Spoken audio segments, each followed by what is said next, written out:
اعوذ باللہ من الشیطان الرجیم بسم اللہ الرحمن الرحیم اللہم صلی علی سیدنا محمد وعلی آل سیدنا محمد واصحاب سیدنا محمد وبارک وسلم علیہم۔ سورہ روم رکو نمبر 1 آیت نمبر 9۔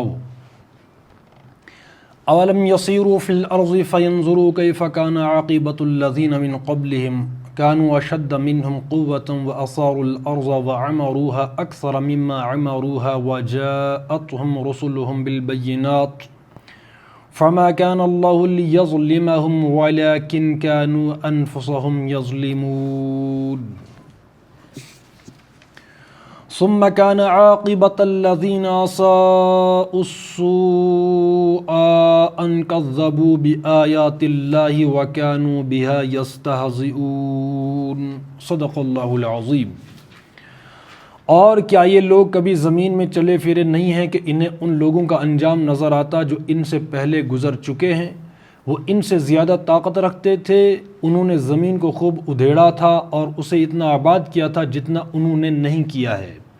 ان کے پاس ان کے رسول روشن نشانیاں لے کر آئے، پھر اللہ ان پر ظلم کرنے والا نہ تھا مگر وہ خود ہی اپنے اوپر ظلم کر رہے تھے۔ آخرکار جن لوگوں نے برائیاں کی تھیں ان کا انجام بہت برا ہوا، اس لیے کہ انہوں نے اللہ کی آیات کو جھٹلایا تھا اور وہ ان کا مذاق اڑاتے تھے۔ صدق اللہ العظیم۔ یہ پہلا رکوع مکمل ہوا آیت نمبر 10 پر سورہ روم کا۔ کل ہم نے پڑھا تھا اس میں اسی پہلے رکوع میں آیت نمبر 8 سے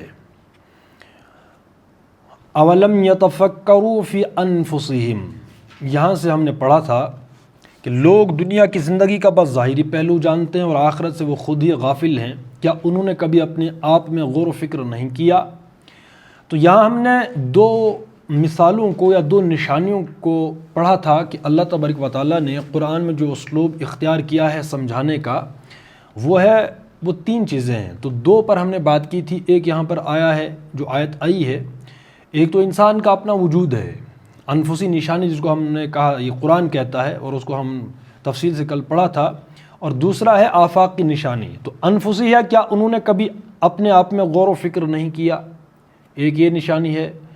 اور پھر دوسری آفاق کی نشانی ہے، وہ کیا ہے کہ اللہ نے زمین اور آسمانوں کو اور ان ساری چیزوں کو جو ان کے درمیان ہے برحق اور ایک مقرر مدت ہی کے لیے پیدا کیا۔ تو ہو گئے 2 نشانیاں، یعنی 2 نشانیوں کو بنیاد بنا کر اللہ تبارک و تعالیٰ نے وحی کو یا اللہ نے جو ہدایت بھیجی ہے رسولوں کے ذریعے سے، اور حضور صلی اللہ علیہ وسلم جو آخری نبی رسول ہیں ان کے ذریعے سے جو ہدایت ہمیں ملی اس کو سمجھانے کے لیے یہ ان 2 چیزوں کو بنیاد بنایا گیا ہے۔ اور تیسری چیز جو ہے وہ ہے تاریخ، امتوں کی تاریخ، یا ہم سے پہلے جو لوگ گزرے ہیں، ٹھیک ہے نا۔ اب ان 3 چیزوں کو بنیاد اس لیے بنایا گیا تاکہ وہ والی دنیا، وہ دنیا جس کو ہم دیکھ نہیں سکتے، ٹھیک ہے، جو پردے میں ہے، وہ پردے میں کون سی چیز ہے؟ لوگ دنیا کی زندگی کا بس ظاہری پہلو جانتے ہیں اور آخرت سے وہ خود ہی غافل ہیں، کہ ہم غفلت میں نہ رہیں اس دنیا سے جو حقیقی ہے، جس کو آخرت کہتے ہیں، اصل زندگی جو ہے، اس اصل زندگی یعنی مرنے کے بعد کی زندگی کو قرآن جو بار بار کھول رہا ہے تاکہ ہم اس پر ایمان لائیں، اس کو سمجھانے کے لیے، یعنی وہ جو پردے میں جو دنیا ابھی ہے، انویزیبل ہے، غیر مرئی ہے، اب ہماری آنکھوں سے اوجھل ہے، اس دنیا کو سمجھانے کے لیے قرآن میں شد و مد کے ساتھ ان 3 چیزوں کو بنیاد بنایا گیا ہے: کائنات، پوری انسان اور قوموں کی تاریخ ہے۔ اب دیکھیے قوموں کی تاریخ اب آگے کی آیت میں ہے کہ اور کیا یہ لوگ کبھی زمین میں چلے پھرے نہیں ہیں کہ انہیں ان لوگوں کا انجام نظر آتا جو ان سے پہلے گزر چکے ہیں۔ تو آگے نا 3 چیزیں بیک وقت اس میں سورہ روم میں، مطلب تسلسل کے ساتھ 3 چیزوں کا تذکرہ ہے۔ پہلے انسان کا،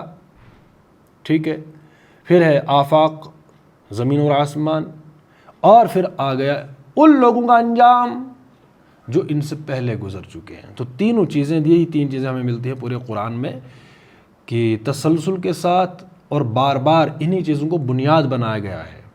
تاکہ وہ چیز ہمیں سمجھ آ جائے. کون سی چیز؟ وہ جو قرآن بار بار آخرت کی بات کرتا ہے وہ، تاکہ ہم اس سے غافل نہ ہو جائیں. ٹھیک ہے. اب اس کی بنیاد پر، اس کے نتیجے پر، یہ جو 3 چیزیں ہیں جب ان پر غور و فکر ہم کرتے ہیں تو اسی نتیجے پر پہنچتے ہیں کہ نہیں، یہ جو کچھ ہے وہ پردے میں کچھ چیزیں ہیں تو گویا وہ بھی برحق ہے، بلکہ ہمارا یقین اس سے کہیں زیادہ ہو جاتا ہے. یعنی اس مادی دنیا پر جتنا میرا آپ کا یقین ہے کہ ہاں یہ چیزیں ہیں، جیسا کہ اللہ نے خود ہی فرما دیا اس آیت میں کہ لوگ دنیا کی زندگی کا بس ظاہری پہلو جانتے ہیں. تو جو ظاہری پہلو پر ہمارا ایمان ہے نا، ہمارے تجربے اور مشاہدے کی چیز ہے، ٹھیک ہے، تو اس پر ایمان ہے.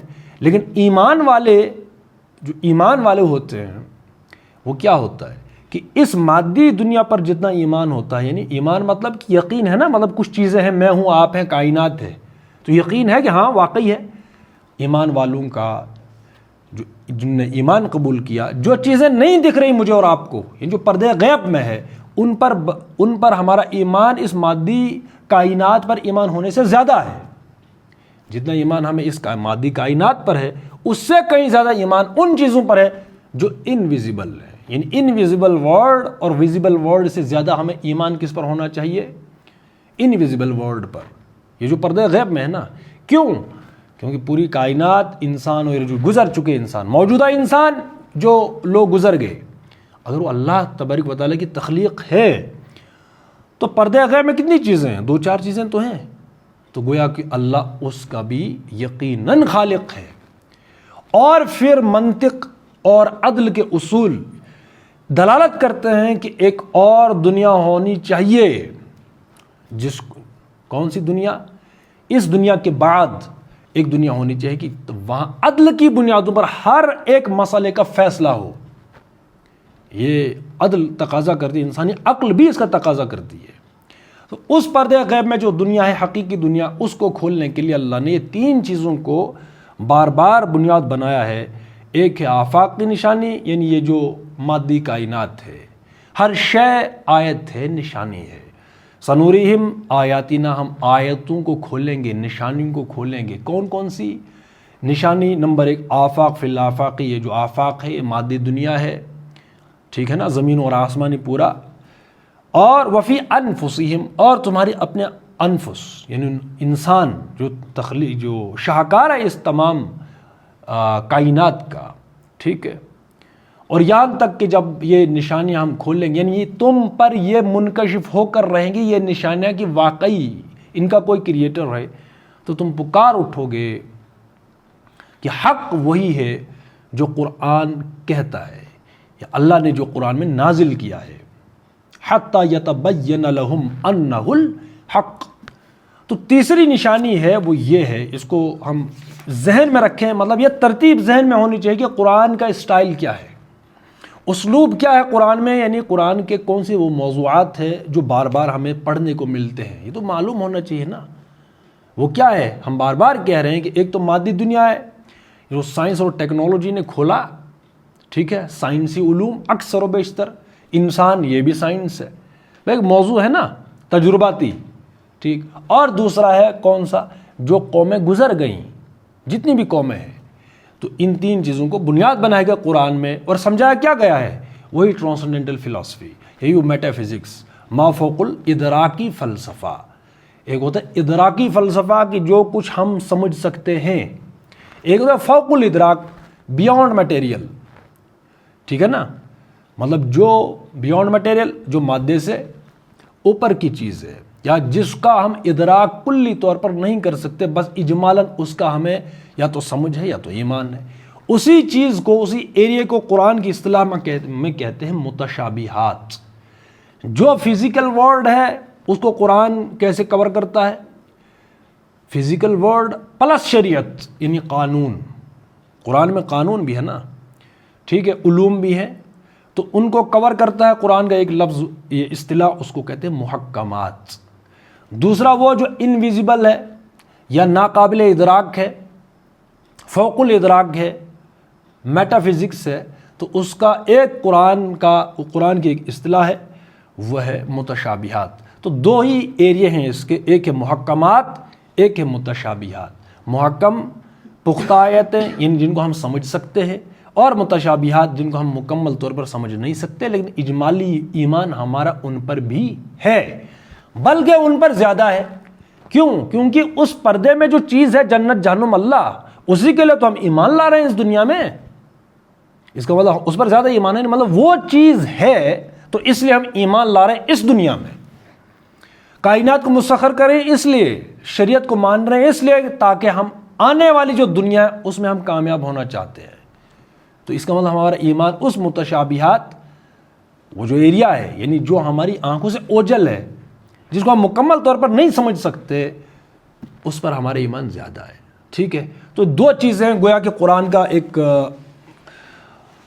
موٹا سا یعنی ایک تعارف ہونا چاہیے ترتیب کے ساتھ کہ قرآن کیسی کتاب ہے، اس میں کیسے موضوعات ہیں، اور اس کا سٹائل کیا ہے، اسلوب کیا ہے، اللہ نے کن کن چیزوں کو بنیاد بنایا اور کیا اس کا مطلوب کیا ہے، کون سی فلسفی سمجھائی گئی ہے۔ ٹھیک ہے نا؟ تو سورہ روم میں یہ تینوں مثالیں تفصیل کے ساتھ، تسلسل کے ساتھ یہ بیان کی گئی ہیں۔ پہلے رکوع میں پیشن گوئی، پہلے غلبت الروم کہ رومی مغلوب ہو گئے، مغلوبیت کے بعد یہ چند سالوں کے اندر جو ہے غالب آ جائیں گے، تو پیشن گوئی کے ساتھ یہ صورت شروع ہوتی ہے، اور پیشن گوئی پوری بھی ہو گئی۔ ٹھیک ہے، اب اللہ کا وہی ہے، اللہ کا جو پروگرام ہے ہم اس کو سمجھ نہیں سکتے۔ اب جس وقت وہ رومی مغلوب تھے اس وقت کہا گیا کہ یہ غالب آ جائیں گے، تو کسی کو یقین نہیں آیا کہ بھائی تم جس حالت میں رہ رہے ہو ابھی، یا جو تمہارے احوال ہیں، کیا اس سے اندازہ لگایا جا سکتا ہے تم غالب آ جاؤ گے 10 سال کے اندر اندر؟ کسی کو یقین نہیں تھا، لیکن اللہ کا وعدہ کیا ہے؟ سچا ہے۔ وہ یہ آیت بھی آ گئی قرآن میں اسی میں کہ اللہ کا وعدہ سچا ہے۔ تو پھر یہ سمجھایا گیا ہے یہ مثالوں کے ذریعے سے، اگلی آیت نمبر 6 اور 7 کے بعد کہ یعلمون ظاہرا من الحیات الدنیا، کہ دنیا کے جو لوگ ہیں، لوگ دنیا کی زندگی بظاہری پہلو جانتے ہیں۔ اب یہ والی جو سائیکالوجی انسانوں کی، یا ایمان نہ لانے کے اسباب میں سے ایک بڑا سبب یہ ہے کہ ہم انہی چیزوں پر ایمان اور یقین لاتے ہیں جو چیزیں دکھتی ہیں۔ اسی پر ہم نے بات کی کہ اس وقت جو ہے قرآن و سنت کیوں نہیں پڑھتے، اسلام کی طرف کیوں نہیں لوگ آتے، تفسیر کیوں نہیں پڑھتے، پی ایچ ڈی کر رہے ہیں، MBBS کر رہے ہیں، نیٹ کر رہے ہیں وغیرہ جو بھی، کیوں؟ کیونکہ وہ دکھ رہا ہے کہ یہاں کچھ فائدہ ملے گا۔ حالانکہ قرآن ایک پورا نظام ہے، اس میں پورا نظام ہے، ہم دنیا میں آئے ہیں اسی کہ اللہ کا نظام لوگوں تک پہنچائیں، وہی قائم کرنے کی جد و جہد کریں۔ دنیا نظام ہی پر چلتی ہے، لیکن ہمیں نہ اس کا خود یقین ہے۔ کیوں؟ کیونکہ یہ بالفعل قائم نہیں ہے۔ اگر قائم ہوتا ہم اسی کے سپورٹر ہوتے، اسی کے لیے جان دیر ہوتے، اسی کے گن گاتے ہوتے۔ فری میں چیز مل رہی ہے نا، لیکن وہی ہے کہ اس سے ابھی کوئی ہمیں نہ کوئی ہاتھ پاؤں مارنے ہیں۔ ہاں، اسلام اتنا باقی رہ گیا ہے کہ رہ گئی رسم اعضاء، روح بلالی نہ رہی، فلسفہ رہ گیا، تلقین غزالی نہ رہی۔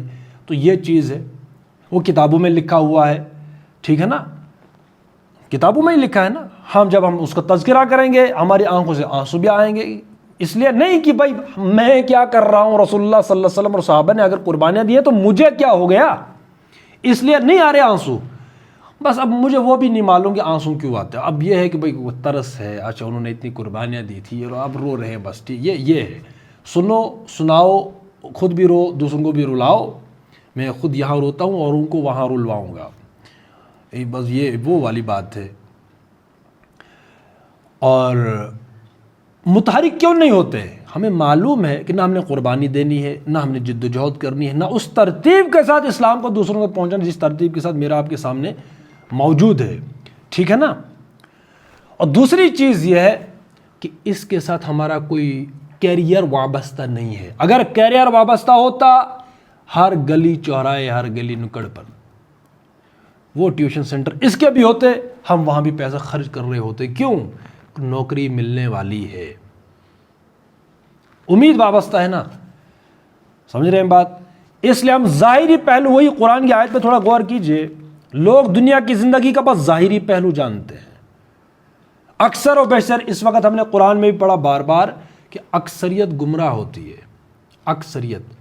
تو ان کو چھوڑیے جو ایمان والے ہی نہیں ہیں، قانونی طور پر آدھار کارڈ میں ہی صحیح، ان کو تو چھوڑیے، جو آدھار میں مسلمان ہیں ان کی بھی اکثرت گمراہ ہے۔ ایسا ہی ہے کہ نہیں؟ سمجھ رہے ہیں بات؟ اس کا کرائیٹیریا کیا ہے؟ وہ کرائیٹیریا یہی ہے کہ وہ دیکھیں شب و روز کو، اپنے شب و روز کہ میں کیا کر رہا ہوں 24 گھنٹوں میں. ہم 3 چیزیں اس کے لیے دیتے ہیں کرائیٹیریا کے لیے، اپنا وقت، اپنی صلاحیت اور اپنا مال. ان 3 چیزوں کا ہر بندہ جو ہے وہ محاسبہ کرے کہ میرے ان 3 چیزوں کا میگزیمم وقت کہاں لگ رہا ہے، تو وہاں پتہ چلے گا کہ بھائی اکثریت کدھر ہے. سمجھ رہے ہیں بات؟ تو یہ چیز ہے. تو جس کیریئر میرا آپ کا جس کے ساتھ وابستہ ہے، میرا وقت، میرا مال، میری صلاحیت کا میگزیمم حصہ وہیں جا رہا ہے. کیوں؟ کہ بتوں سے تجھ کو امیدیں، خدا سے نو امیدی، مجھے بتا تو صحیح اور کافری کیا ہے. کسی ایک چیز پر اگر کوئی حکومت کی طرف سے کوئی آگے پہ بھائی برقعے نہ پہنو یا فلاں جو ہے وہ آزان نہ دو، پوری قوم کھڑی ہو جاتی ہے، اور اسلام کی توہین ہو گئی. تو جو چیزیں میرے آپ کے اختیار میں ہیں، مسلمانوں کے اختیار میں کہ ہم عمل کر سکتے ہیں، اس پر ہم نے خود پابندی لگا رکھی ہے. اسی کو کہتے اس کہ بتوں سے تجھ کو امید ہے، خدا سے نو امیدی. ہاں مجھے بتا تو صحیح اور کافری کیا ہے کہ ہم نے خود پابندی لگا رکھی ہے شریعت پر، اور کوئی دوسرا چھیڑ خانی کرے اس کے لیے بڑی غیرت آتی ہے. لیکن وہ بھی غیرت ہے کہ بھائی ہم بڑی شدید لفظ میں مذمت کرتے ہیں، وہ والی مذمت، لیکن جمع ہو جاتے ہیں کہیں مسجدوں کے باہر، یہ قطعی جو ہے ہم ناگوار ہے، ہم برداشت نہیں کریں گے، تو لفظ شدید لفظ میں مذمت کرتے ہیں. ایسا لگتا ہے کہ پوری دنیا ہل گئی ہماری اس لفظ مذمت سے. غلامی کے اعلان ہے کہ ہم غلام ہیں تو یہی کر سکتے. تو جن چیزوں پر ہم عمل کر سکتے ہیں ان پر ہم نے خود پابندی لگا رکھی ہے. یہ ہے مسلمان واحد قوم جو مانتے بھی اللہ کو ہیں، چاپلوس بھی ہیں، اللہ کے خلاف اتنی بدتمیزی بھی ہے. واحد قوم ہے مسلمانوں کی. وہی ہے ساحل ادیم کا ایک وہ مشہور جملہ ہے کہ یہودی قرآن والے یہودی موجود ہیں لیکن مسلمان قرآن والے مسلمان نہیں ہیں. آپ سمجھ رہے ہیں وجہ کیا ہے اس کی؟ کہ وجہ وہی ہے کہ ہم ظاہری پہلو کو جانتے ہیں، جہاں ہمارے مفاد وابستہ ہیں وہاں ہماری تینوں یہ چیزیں جو ہے وہ لگ رہی ہیں. اور جو پردہ غیب میں، حالانکہ یہ بھی اس چرچے میں آتا، اگر تو اس کا رواج ہوتا. رواج میں کیوں نہیں ہے قرآن و سنت؟ کیوں نہیں ہے رواج میں؟ کلچر ہے جی یہاں پر کلچر، یہ کلچر میں کیوں نہیں آیا؟ اس کے لیے بس وہ تھا کہ وہ محنت تھی. کون سی محنت؟ جو قرآن و سنت سے ثابت ہے، ترتیب کے ساتھ جد و جہد، اجتماعی جد و جہد، کہ ہم نے اللہ کو مانا ہے، بس اس کی سمجھ آئے نہ آئے چلے گا کیوں نہیں. اگر کچھ اور چل رہا ہے معاشرے میں، اسلام کیوں نہیں چلتا بھائی؟ اس کے لیے اتنا تھا. ہاں وہی پھر آتے وہ جو ہم پڑھتے ہیں کتابوں میں، فلاں صحابی کو یہ کیا گیا، فلاں حضور صلی اللہ علیہ وسلم پر اتنی مصیبتیں ہیں وغیرہ، جو بھی ہم پڑھتے ہیں کتابوں میں وہ پریکٹیکلی ہو جاتا. لیکن اس کا نتیجہ یہ ہو جاتا کہ اسلام کلچر بن جاتا. اس وقت سکون کیوں نہیں ہے؟ سکون وہ وہی ہے کہ ہم اللہ کو سمجھانے بیٹھ کے، نہیں یہ بات یہاں نہیں چلنے والی. بہرحال 21ویں صدی ہے، اب اسلام جو آؤٹ آف ڈیٹ ہے، اس کا مطلب ہم نے خود ہی جسٹیفائی کیا کہ نہیں کچھ آیتیں اور آنی چاہیے جو کبھی کسی نے کہا تھا کہ نبوت ابھی ختم نہیں ہوئی، ہم نے جسٹیفائی کر لیا پریکٹیکلی. یہ مطلب یہی ہے نا کہ اگر 21ویں صدی میں یہ آیت جو ہے وہ اپلیکیبل نہیں ہے، اس کا مطلب کیا کچھ اور ہونا چاہیے. سمجھ رہے بات؟ تو یہ ہے اس وقت ہمارے احوال، پریکٹیکلی عملی احوال ہمارے یہ ہیں. اور اس کی وجہ یہ ہے کہ ہمیں جو اندیکھی چیز ہے وہ کیا ہے؟ آیت نمبر یہ ہے، اس کو ہم ذہنوں میں رکھیں. آیت نمبر 7 ہے سورہ روم کہ یعلمون ظاہرا من الحیات الدنیا، کہ لوگ دنیا کی زندگی کا بس ظاہری پہلو جانتے ہیں، اسی پر ہمارا دم نکل رہا. وگرنہ اللہ، وہ جو اللہ پر واقعی ایمان ہوتا اور جو غیر مرئی چیز تھی، وہ انویزیبل ورلڈ تھا یعنی آخرت تھی، اس کے لیے ہم نے کچھ کرنا تھا تو خوشی سے مرنا جاتے اگر اعتبار ہوتا. ہمیں معلوم ہے یہ جو وعدے ہیں، یہ جو ہے وہ وعدے جو وہ کبھی پورے نہیں ہونے، یہ سب جھوٹ ہے. اس لیے تو ہم جی رہے ہیں نا. کس پر جی رہے ہیں؟ جو پریکٹیکل جس فلسفے کو ہم جی رہے ہیں وہ اس لیے جی رہے ہیں کہ نہیں اس سے ہمارے مفادات اور ہماری ڈیولپمنٹ ہی ہے نا جس کے لیے ہم بھاگ دوڑ کر رہے ہیں، ترقی ہے. ٹھیک ہے، وہ وابستہ ان اصولوں کے ساتھ ہے. خدا کے جو اصول ہیں اس سے کوئی وابستگی نہیں ہے، کوئی امید نہیں ہے، اس کے ساتھ ہمارا کوئی بھی کیریئر وابستہ نہیں ہے. فیوچر، برائٹ فیوچر ہونا چاہیے نا. ہمارا فیوچر جو ہے وہ روشن نہیں دکھ رہا، اس فلسفی کے ساتھ جو قرآن و سنت میں موجود ہے، ہاں جو دکھ رہا ہے، جو قائم ہے، جو رواں ہے، جو ایکسرسائز میں سسٹم ہے، اس سے ہماری وابستہ ہے امیدیں، سمجھ رہے ہیں؟ تو علامہ نے وہی فتویٰ دیا ہے کہ مجھے بتا تو صحیح اور کافری کیا ہے۔ اب یہ رکوع بھی اسی پر ختم ہوتا ہے، ابھی ہم پڑھیں گے آیت کہ آخرکار جن لوگوں نے برائیاں کی تھی ان کا انجام بہت برا ہوا، اس لیے کہ انہوں نے اللہ کی آیت کو جھٹلایا تھا۔ دوہرے مجرم ہیں ہم مسلمان، جو مانتے بھی ہیں آیتوں کو جھٹلاتے بھی ہیں۔ یہ دو چیزیں ہیں نا، ایک ہے بھائی کوئی شخص نہیں مانتا، لیکن ایک کہتا ہے کہ نہیں میں موحد ہوں، اللہ رسول کو مانتا ہوں، قرآن کو آخری کتاب مانتا ہوں، لیکن میں مانوں گا نہیں وہ جو کچھ اس میں لکھا ہوا، جو اصول دیے لائف سٹائل کے، نہیں ماننا۔ تو اس لیے ہم جھٹلا رہے ہیں آیتوں کو، ہم دوہرے مجرم ہیں اس وجہ سے۔ تو ضربت علیہم الذلۃ والمسکنہ، یہ کیوں ہے؟ یہ ہمارا اپنا ہاتھوں کا کیا ہوا ہے، اور وہ ان کا مذاق اڑاتے تھے۔ مذاق اڑے گا کہ نہیں اڑے گا؟ آج کوئی جن چیزوں پر ہم عمل کر سکتے ہیں، کوئی عمل کر کے بتائے، پھر اس کا مذاق اڑے گا نہیں اڑے گا؟ وجہ کیا اس مذاق کے اڑنے کی؟ اس کا مذاق کیوں اڑایا جائے گا؟ کیونکہ وہ قرآن کی کسی ایک آیت کو بیچارہ اپنی لائف میں جو ہے وہ اس پر عمل کر رہا تھا، یعنی ایکچوالائز کر رہا تھا کسی آیت کو، اس لیے اس کا مذاق اڑایا جائے گا۔ کون اڑائے گا مذاق؟ وہ خود جو دوسرے موحد ہوں گے اس کے، جو قرآن کہتا ہے یہ تو مومنین جو ہے اہل ایمان یہ آپس میں بھائی بھائی ہیں، وہ جو سورہ حجرات میں آیا نا، وہی بھائی اس کو مذاق اڑائیں گے۔ اس لیے جو ہے دنیا میں ذلت و خواری اور آخرت میں جہنم، یہ سورۃ البقرہ کی آیت ہے، بار بار ہم حوالہ دے رہے ہیں نا اس کا، سمجھ رہے ہیں بات؟ تو یہ ہے اس کی وجہ کہ ہم صرف ظاہری پہلو کو جانتے ہیں، دنیا میں جس چیز کی چلت پھرت ہوگی ہمارا اثر ہوا ہو جدھر کی چلو تم ادھر کو، یہ والا ٹرینڈنگ میں جو چیزیں کون لائے گا؟ وہ طاغوت ہی لائے گا، سمجھ رہے؟ کوئی بھی اس وقت، تو بس ہم وہاں کو چل پڑتے، اور آخرت سے وہ خود ہی غافل ہیں۔ آخرت کی تیاری کیا تھی؟ وہی کہ جس پر ہم بالفعل عمل کر سکتے تھے اس پر ہمیں عمل کرنا تھا، ہر چہ بعد آباد، جو ہو جائے سو ہو جائے، اتنی سی بات تھی۔ تو غافل، کیا انہوں نے کبھی اپنے آپ میں غور و فکر نہیں کیا؟ اب یہ ہوئے تصور خودی۔ اللہ نے زمین اور آسمانوں کو اور ان ساری چیزوں کو جو ان کے درمیان ہیں برحق اور ایک مقرر مدت ہی کے لیے پیدا کیا ہے۔ اب یہ سائنس کا وہی ہے، فزکس کا ٹاپک ہے یہ، ٹھیک ہے نا، کہ اس زمین یہ جو مادہ ہے اس کی نہ کوئی ابتدا ہے نہ کوئی انتہا ہے، لیکن اب جو ہے وہ کہتے ہیں کہ اس کی ابتدا بھی ہے، اس کی انتہا بھی ہے، قرآن بھی وہی کہتا ہے، ٹھیک ہے نا۔ وہ پھر انرجی بھی ہے اس کا پورا جو ہم نے وہ پڑھا۔ مگر بہت سے لوگ اپنے رب کی ملاقات کے منکر ہیں، اس کے باوجود بھی معلوم ہے، سائنٹیفک بنیادوں پر بھی معلوم ہوگا کہ اس کی ابتدا ہے، انتہا بھی ہے، دنیا ختم ہونے والی ہے، اس کے باوجود بھی اللہ اپنے رب کی ملاقات کے منکر ہیں۔ اور کیا یہ لوگ کبھی زمین میں چلے پھرے نہیں ہیں؟ یعنی وہی تم سے پہلے بھی اس دنیا میں قومیں رہی ہیں، ٹھیک ہے، تو پوری دنیا میں ہم اس کے آثار ملتے ہیں، قبرستان تو ملتے ہیں نا، مجھے اور آپ کو اگر ہم اپنی بات کریں قبرستان تو ملتے ہیں، ٹھیک ہے۔ اور کیا یہ لوگ کبھی زمین میں چلے پھرے نہیں ہیں کہ انہیں ان لوگوں کا انجام نظر آتا جو ان سے پہلے گزر چکے ہیں؟ اب یہ تیسری وہی ہے نشانی جو قرآن میں بار بار استعمال ہوتی ہے قوموں کی تاریخ کی۔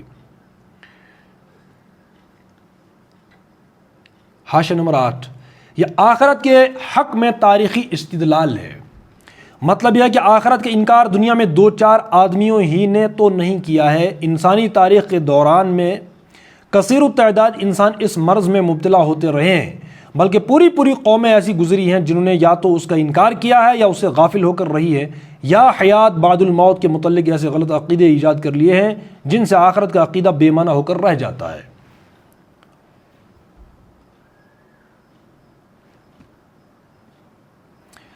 پھر تاریخ کا مسلسل تجزیہ تجربہ یہ بتاتا ہے کہ انکار آخرت جس صورت میں بھی کیا گیا ہے اس کا لازمی نتیجہ یہ ہوا کہ لوگوں کے اخلاق بگڑے، وہ اپنے آپ کو غیر ذمہ دار سمجھ کر شتر بے مہار بن گئے، یعنی ایسا اونٹ جس کی کوئی لگام نہیں ہے، ٹھیک ہے نا، شتر بے مہار جس کی کوئی مہار نہیں ہے، لگام نہیں ہے، ایسا شتر یعنی ایسا اونٹ۔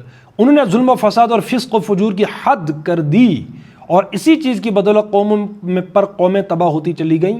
کیا ہزاروں سال کی تاریخ کا یہ تجربہ جو پے در پے یعنی لگاتار انسانی نسلوں کو پیش آتا رہا ہے یہ ثابت نہیں کرتا کہ آخرت ایک حقیقت ہے جس کا انکار انسان کے لیے تباہ کن ہے؟ انسان کشش ثقل کا اسی لیے تو قائل ہوا ہے کہ تجربے اور مشاہدے سے اس نے مادی اشیاء کو ہمیشہ زمین کی طرف گرتے دیکھا ہے. گریویٹیشنل فورس، ٹھیک ہے نا، یعنی ہر شے ایک مرکز کی طرف کھینچاؤ میں ہے. اس کو کہتے ہیں کشش ثقل، ٹھیک ہے نا، سمجھ رہے بات؟ جیسے میگنیٹک فورس ہوتی ہے نا، مطلب جو چیزیں کسی مرکز میں جمع ہو رہی ہے وہ اس کو کہتے ہیں کشش ثقل، ٹھیک ہے. تو مادی تو قائل ہوا ہے کہ تجربے اور مشاہدے کی چیز ہی تو تھی یہ. مطلب جو ہے وہ نیوٹن ہی نے کہا تھا وہ کہ یہ سیب جو ہے وہ نیچے گرا اوپر کیوں نہیں گیا، تو یہ وہ جو کشش ہی تو تھی، وہ فورس تو تھی اس میں. تو یہ کیسے، یہ تجربے سے معلوم ہوا نا کہ زمین کھینچتی ہے ان چیزوں کو اور attract everything towards its center. سمجھ رہے ہیں بات؟ تو یہ کس سے ہوا؟ یہ کوئی زبانی فلسفہ تھا، یہ تجربہ تھا. انسان نے زہر کو زہر اسی لیے تو مانا ہے کہ جس نے بھی زہر کھایا وہ ہلاک ہوا. یہ تجربے کی بات ہے. اسی طرح جب آخرت کا انکار ہمیشہ انسان کے لیے اخلاقی بگاڑ کا معجب ثابت ہوا ہے تو کیا یہ تجربہ یہ سبق دینے کے لیے کافی نہیں ہے کہ آخرت ایک حقیقت ہے اور اس کو نظر انداز کر کے دنیا میں زندگی بسر کرنا غلط ہے؟ سمجھ رہے ہیں؟ لیکن وہی بات ہے، اندیکھی چیز ہے وہ آخرت. اور جی کس نے دیکھا، او چھڈو جی، سمجھ رہے بات؟ تو یہ ہے وہ اندیکھی چیز پر ایمان. تو کلائمیکس ہے کسی انٹلیکچوئل انسان کا کہ وہ اندیکھی چیز کو دیکھ کر اس پر ایمان لائے. تو ہم بھی اس کیٹیگری میں بہت بڑے فلاسفر ہیں ہم بھی، اللہ ماشاء اللہ کہ اندیکھی چیز پر ہمارا ایمان ہے، شکر ہے. تو چھوٹی بات تو نہیں ہے. بڑے بڑے سائنٹسٹ جو ہے وہ ویر از گاڈ، اگلے سال معلوم ہوا کہ ویر از فلانا، وہ خود ہی بندہ مر گیا. سمجھ رہے؟ ان کو بھی سمجھ نہیں آئی، مطلب سائنسی تھیریز جو سائنس کی تھیریز جن لوگوں نے دی، لیکن ان کو بھی جو گاڈ کا کوئی جو ہے وہ سراغ نہ ملا. سمجھ رہے ہیں بات؟ تو وہ اندیکھی چیز ہی اس لیے زہر کو زہر مانا. کیوں؟ کیونکہ وہ میرے آپ کے مشاہدے کی چیز ہے، تجربے کی چیز ہے. لیکن اس لیے بھی مانا اسے مطلب مرتا ہے، وہ مرنا نہیں ہے، اس لیے یہ نہ کھاؤ.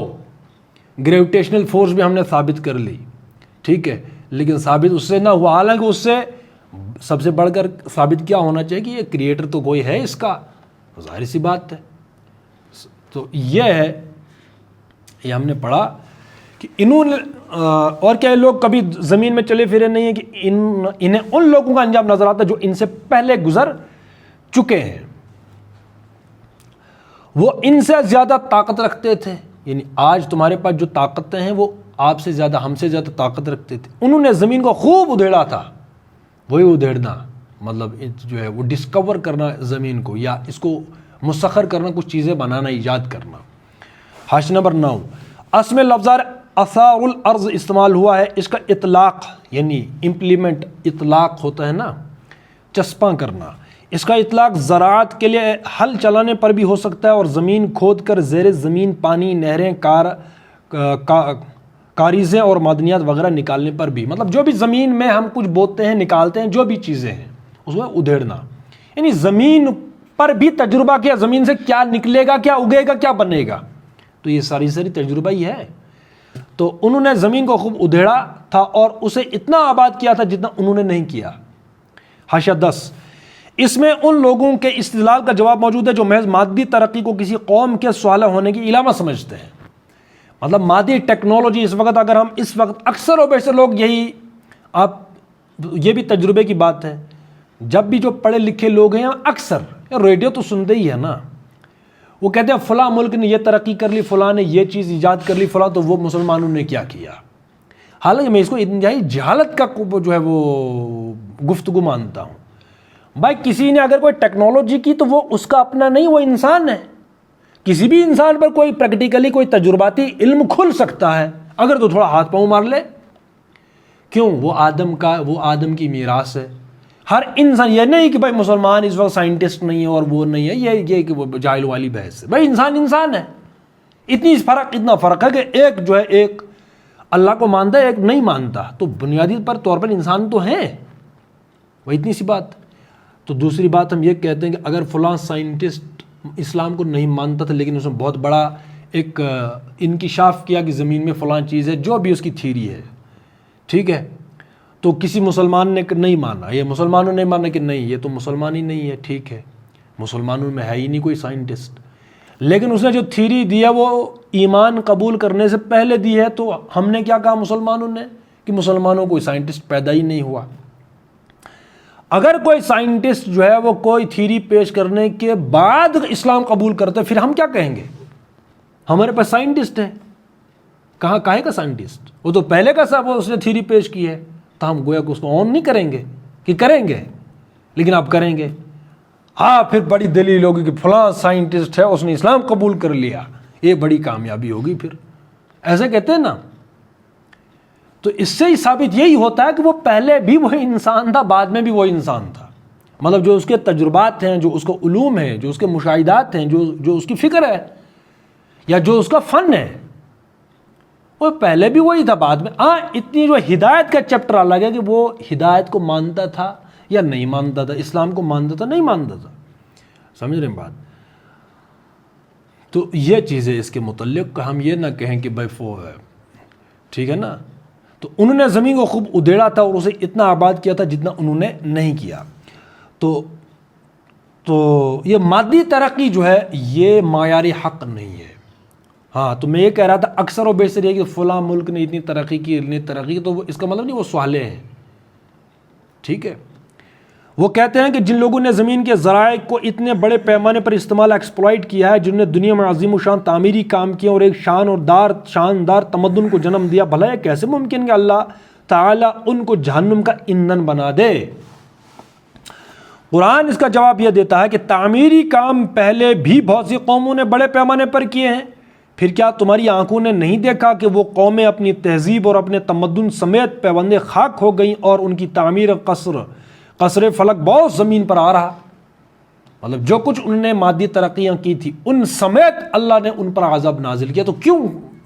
ایک کوشچن ہے کہ اگر انہیں ترقی ہی کا اگر معیار حق ہے، صالح ہونے کی نشانی ہے، ہدایت یافتہ، تو پھر ان لوگوں پر عذاب کیوں آیا کہ جنہوں نے دنیا کو اتنا آباد کیا جتنا انہوں نے نہیں کیا. ٹھیک ہے. جس خدا کے قانون نے یہاں عقیدہ حق اور اخلاق صالحہ کے بغیر محض مادی تعمیر کی یہ قدر کی ہے، آخر کیا وجہ ہے کہ اسی خدا کا قانون دوسرے جہان میں انہیں واصل جہنم نہ کرے؟ ٹھیک ہے نا. یعنی جس خدا کے قانون نے یہاں عقیدہ حق اور اخلاق صالحہ کے بغیر محض مادی ترقی کی یہ قدر کی ہے. یعنی کیا قدر کی اللہ نے؟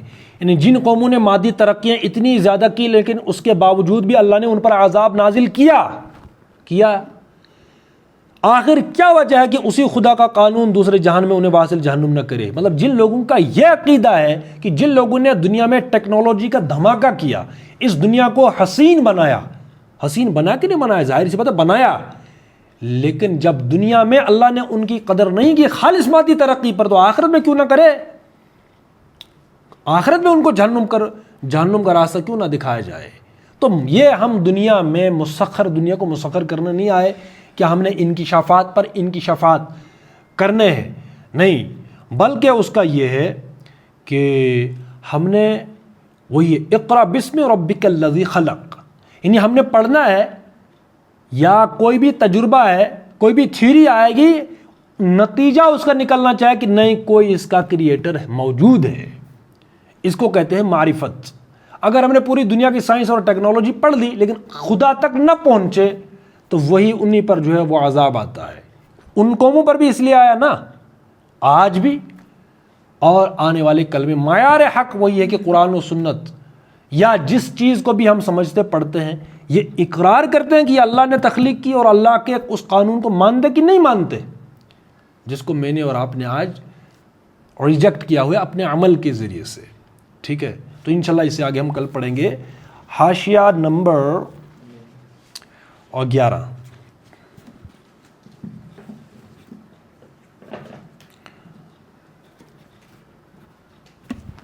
تو ہم پڑھ رہے تھے فقہ میں ہم پڑھ رہے تھے،